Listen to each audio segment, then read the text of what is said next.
The Lemp family made their fortune by operating one of the largest, most successful breweries in the United States. They achieved beyond the American dream, becoming one of the wealthiest families in St. Louis. It all seemed to be trending upward for them, which begs the question, how did the Lemp Mansion become one of the most haunted places in America? Welcome to Before and After, everyone. My name is Morgan Johnson. I produce history videos over Cape Girardeau and the surrounding area, so if that's something you're into, hit that subscribe button. It would mean a lot.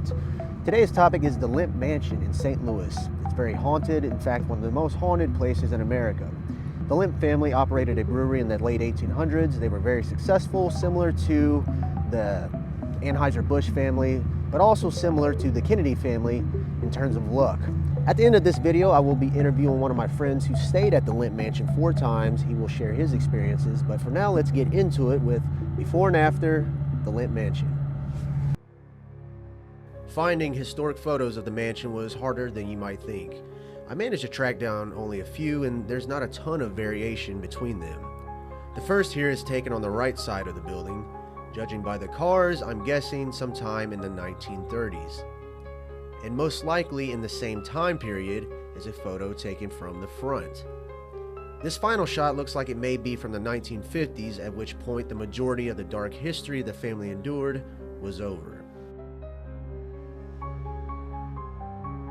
The Lemp Mansion, located in St. Louis, Missouri, is a historic and notorious landmark with a fascinating yet tragic history tied to the Lemp family.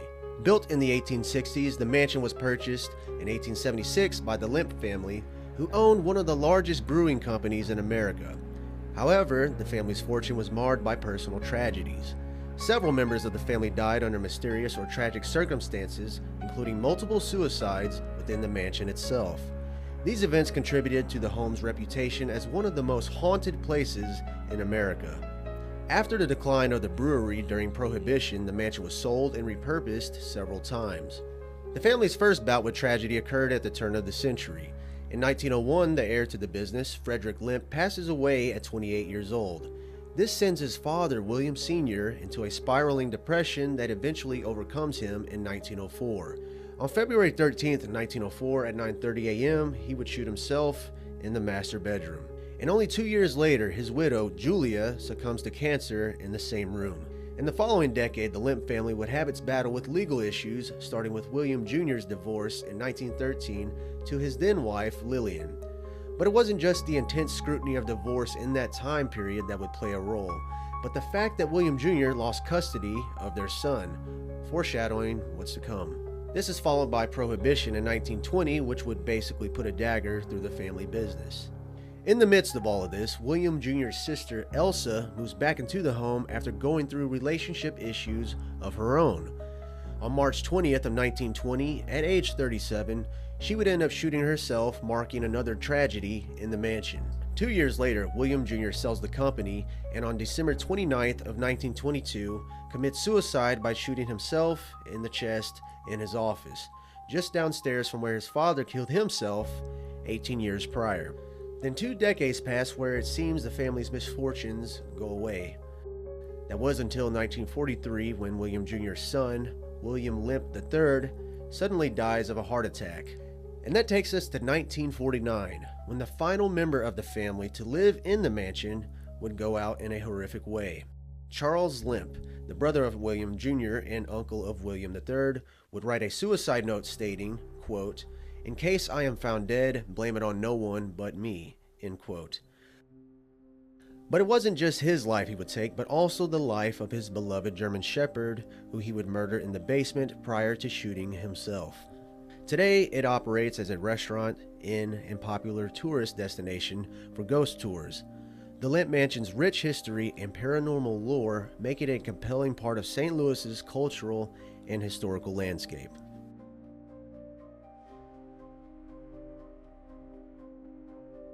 So in conclusion, the home was built and renovated in the 1800s. This is followed by the first tragedy when Frederick Lemp, the heir to the family business, passes away at 28.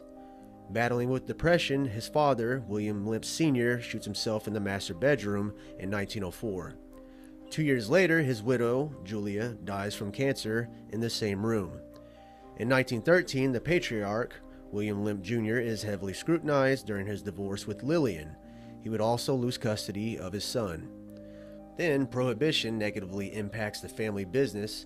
In the same year, William Jr.'s sister, Elsa, moves back into the mansion after relationship issues of her own. She would also take her life in March. And after being fed up with the family business, William Jr. finally sells the company and ends up shooting himself in December. About 20 years go by before our next tragedy. William III dies of a heart attack in his 40s. And in 1949, his uncle would kill himself and his dog in the mansion. Over the next couple of decades, the mansion would become a boarding home. That was until 1973, when it was bought by Richard Pointer, who renovated it and turned it into a restaurant and inn. And the home has been featured on a few shows, including Ghost Hunters, Ghost Adventures, and Living for the Dead. I need to introduce you, Stevis. So his actual name is Cameron Stephen Young, but we call him Stevis. He's been to the Lemp Mansion 4 times. You spent the night 4 times? Yeah, 4 times. I booked at 6. He lives in a somewhat haunted house himself.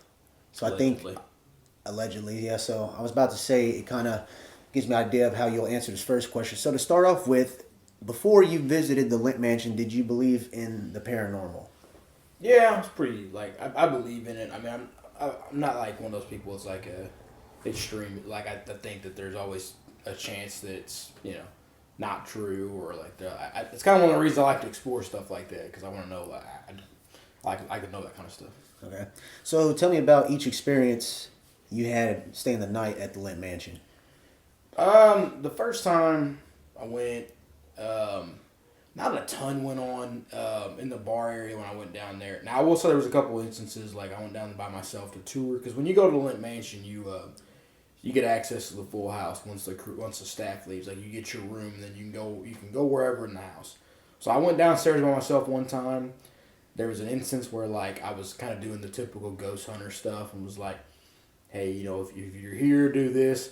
Nothing was really happening, and then at one point I had said, if you're here, can you show me? The light dimmed a little bit on this lamp that was right by kind of where the phone is at in the area, in the hallway. And I said something like, oh, is that all you got? And then I heard something rattling in the bar area, and I sprinted up the steps. So then the second instance that happened is I was there with a girl, and we went downstairs, and then we heard a pop in the bar area again. And I went over there, and it felt really cold in one spot. And I was like, oh, yeah, how the ghost hunters. She got mad and really scared. She kind of shut it down for the night. So I didn't get really, we didn't go back out of the room. So the main thing I took away from the very first time, and it's been almost that way every single time since, is I'm not really a person that gets headaches. But every time I stayed there, I'd have a slight headache. It's a really weird feeling, it's a slight headache, and it's kind of a weird, you get kind of odd thoughts about and again, to be play devil's advocate, you could just say that you're already going and staying somewhere and it's supposed to be haunted, so maybe you're thinking about weirder stuff, but I don't know. It's a little different. The second time I went with a girl who was not a non-believer, and she was, like I said, I always give her shit about it. I said she was 6 foot tall and piss and vinegar when we got there. She was, this and this, and it was kind of stupid, and she was just so we're going down there, we're walking around through the mansion, and she takes the keyboard guard, or the guard off the keyboard on the piano, and she's like, maybe it'll play for us. And she says it all sarcastic, playing. So we go up to our room, and we're moving this curtain by this window, and she's like, stop. I'm like, what? I didn't hear it, because she had a lot better high frequency hearing than me. I was like, what? She's like, listen. I'm like, what are you talking about? She's like, just stop. She's like, angry. I'm like, what the hell's going on? I hear the piano playing. I hear not a symphony, but it was all over the keyboard. It wasn't even a little tune. It was just almost like a dun dun dun. It wasn't even semblance of a of an actual tune. Anyway, so I'm like, well, I'm sure the staff's still here. Now, why the staff would not play just 3 keys next to each other if they were going to mess with the keyboard, I don't know. But I'm like, I'm sure the staff's still here. No big deal. I go downstairs and everyone's gone. I'm like, ooh. So we check the piano. It looks like a regular old piano. We don't see a chord. We don't see anything that could really filter. If you're like a realist who thinks that it might be rigged, Yeah. we open up the key thing. We don't see anything. She don't want to come out of the room the rest of the night. Like, so, anyway. And then she, later on that night, I went and took a bath. And I got the cool hot tubs there. I come out there and she's just like mortified. But she's like, oh, I heard this dog barking. And I'm like, okay, now she's just getting like too into the hysterics. I'm like, this is... So, I'm like, so I'm trying to tell her, I'm like, hey, I think, it could, if there was a dog... The house is right on the street. I'm like, someone was just out there walking their dog, in the middle of January at nighttime, which didn't, seem that plausible, but was seasonally warm that day. But anyway, we were staying in the Elsa Lemp suite, which is supposedly considered the most haunted room, or the room that gets the most activity. So, later on, she had Googled some stuff about the room because we were just in there kind of sitting around, and she was like, hey, evidently there's this board you can lift up. And she's like, people that have also stayed in the room have written down their experiences and put them in a bag, so we need to do that. So we go find this board based on the instructions. We lift the board up. We get into this bag. This bag has all these notes. It's actually a real thing, not just thing. Yeah. So we're reading through these notes of people's experiences or things like, people are saying generic stuff like, try to Ouija board here, or yada, yada, yada. Just different stuff. And we're seeing like 3 or 4, like, I heard a dog barking in the hallway. And so at that point, I'm like, okay, that's a little weird, because I was definitely, like, skeptical when she said she heard a dog barking. So anyway, that was the main stuff on trip 2. I mean, we went to bed, and she wanted the lights dim. That's actually 2 times in a row the girls wanted the lights dim instead of all the way out, which to me is more poltergeisty. I think that's way creepier than if you just had it completely dark. I mean, in my mind, if they can't see me, I can't see them. Yeah. Would be my theory. But anyway, on to visit 3. So visit 3, I was supposed to go with somebody. That person backed out, so I had a buddy step up. He went with me. And again, kind of another skeptic. Like, we go there, and he's not really that into it. And, he just went because he was just like, oh, okay, I'll check it out. So we go down. Now, he was the most willing to also tour the house with me. The first the 2 girls I took 2 different times, they didn't want to go out of the house, their room very much. Like, they were spooked. He was willing to, like, actually go around. So I'm like, oh, yeah, finally, like, got somebody that's going to go explore the house with me. So at one point, we're exploring the house. We're in the dark. We're doing all the ghost hunter stuff. Nothing's happening at all. We kind of end up sitting on these benches, like in the dark, like in the hallway on like the middle floor. And it's kind of one of the things where you're just sitting there waiting for something to happen, nothing happens, and then before you know it, both of you are on your cell phones, just on Facebook or doing whatever. So then I said the best way I can explain it was like, it sounds a little goofy, but it sounds like almost like when you select Waluigi in Mario Kart, like that. I'm like, it came from like the vent area. And I'm looking at it, and he's looking at me. He's like, "Did you hear that?" And I'm like, "Yeah, man, I'm sitting right next to you." You're like, "Yeah, I heard it." So we kind of go. We hear like a noise. We kind of run up the staircase. And we're like looking down, and we're like, "Man, that was crazy!" Like I heard like a bang noise, and so we're looking over the stair. I hear another like bang noise right next to me. I take off down the hall like 4240, and he's looking at me. I look back and I look at him because I'm like, "Oh shit!" I run down the hall, and he's like, "What, man?" Like he's still trying to keep his composure. He's like, "Come on, man, it could have been." Boom! As soon as he says like right next to him, then oh shit! He takes off down the hall and he's like sprinting towards me. We go in the room. We never left. That was the one instance that scared me into the room because I was always the one that was like wanting to go tour. And when that happened, yeah, I was like, yeah, we didn't want to leave the room the rest of the night. That was like what I would say is the most aggressive time I went there, based on whatever might have happened. But shout out to Mike Fisher. Yeah. Yeah, it just makes you think what could have been obviously some sort of collision to make that noise. Yeah. I mean, I grew up in an old house, and old houses settle and they creak. Well, this house right here, right? Yeah. This one does the same thing. It settles and creaks. So I've gotten really used to like things not really bothering me in old houses, but that was definitely abnormal. Like the sheer sound was like when you're like downstairs in the living room area and someone drops something on the hardwood floor upstairs that's real loud. It was like that's kind of what it sounded like. But it was next to us, so it's like it wasn't a floor up. Yeah, it was just weird. It was like somebody dropped an invisible box right next to us on the hardwood, and we heard it. We couldn't see anything. That's creepy. Yeah. Creepy? The dog's got some sense? Yeah. Fourth experience. It was my brother and his fiance, or now fiance, with my sister and her now husband. And we all went there. I was like the fifth wheel. And it was on Valentine's Day weekend. We wanted to do it as a family because they're all into spooky stuff too. And there was just too many people there. Like the second time I was there was nobody. It was me and this girl were the only two people in the mansion. The first time I went there was a couple people upstairs with us that came out at one time, and then we didn't see them the rest of the night. Third time I was there might have been I didn't see anybody there, but there was probably some people there. The Valentine's Day time, it was just too crowded. Like, you could pass everything off as a noise from another room. We heard some noises in some other rooms. I won't get into that story. But Tom can tell you about that. But oh my God. So yeah, that time was very uneventful. Tell us, what did Tom say? What was he referring to? Okay. So we hear some like almost like if you're picturing like a distraught or like maybe a emotional woman, and Tom thinks he stumbled upon gold. Like, he's like, oh God, I hear that, guys. And I already right away knew what it was. I'm like, oh man. So Tom, he like moses over there on the door and he's listening in, and I'm just waiting for him, but it feels like forever. And he's like, oh, and he comes like tiptoeing back, and yeah, it was definitely a girl and a guy, having a romantic exchange. And, What did Tom say about it? okay, so we were downstairs in the basement, still looking around.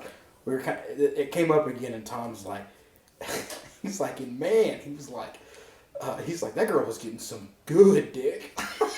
Like, he gave her a 5-star Yelp review of that guy who was doing it. But anyway, I don't know if it's gonna make. Damn, I don't know if I'll add it on there or not, but I just want just in case I feel like it. Oh, okay, you'd be in a blooper real So that's the fourth time, and the fifth time was when we went up there and filmed, and obviously we were just there for an hour and left. Yeah. All right, so my final question is, so after your Lemp Mansion experiences, does it make you view the paranormal different than beforehand? I don't know. It's kind of one of the things like Or is it the same? It's a little different. It's because maybe I think when you grow up, you think of the paranormal as like something crazy is gonna happen that you see, or just outwardly like, a manifestation or something like that, or nothing happening at all, because you're kind of like, there's a realistic side to you. So it's like, before the experience, it's either almost like the extreme side or realistic side, or didn't really know what the happy medium was. But the stuff like you can't really explain, like every time I'm there, getting the headache, just feeling like I'm at a really bad place. I don't get like weird feelings like that often. I'm not like that like in tune all the time. But yeah, that's the one place you're at. You're just like, yeah, this place is kind of. And again, like I said, play devil's advocate. You could just say the history going in, so maybe you're mimicking what you think. But I don't know why I'd mimic the headaches. The headaches are weird to me. I don't get headaches very often. I mean, I think a few times in my life that I've had a headache. My sister had a very similar experience. Now, this was in the trip 4. My sister had like a really quiet spell for a while, and she said she was having kind of like intrusive thoughts and stuff like that. And I'm not going to say mine were so intrusive, but I was also having weird thoughts the very first time I went there. Like, when I was there, I was like, I just kept like, I was trying to go to sleep, and I kept like really hyper focusing on walking down to the bar area, and I didn't know why. I was like, why am I thinking like I need to go down to the bar? I want to go check out the bar. And I kept thinking that, and I don't know where it came from. I thought it was really strange. It still seems strange to me to this day. Huh. So, is there anything else you'd like to add that I didn't touch on? Nothing really that comes to mind. All right then. That was about 17 minutes, so we got a lot of. From the days of the successful brewery in the 1800s to the restaurant and inn it is today, this has been before and after the Lemp Mansion.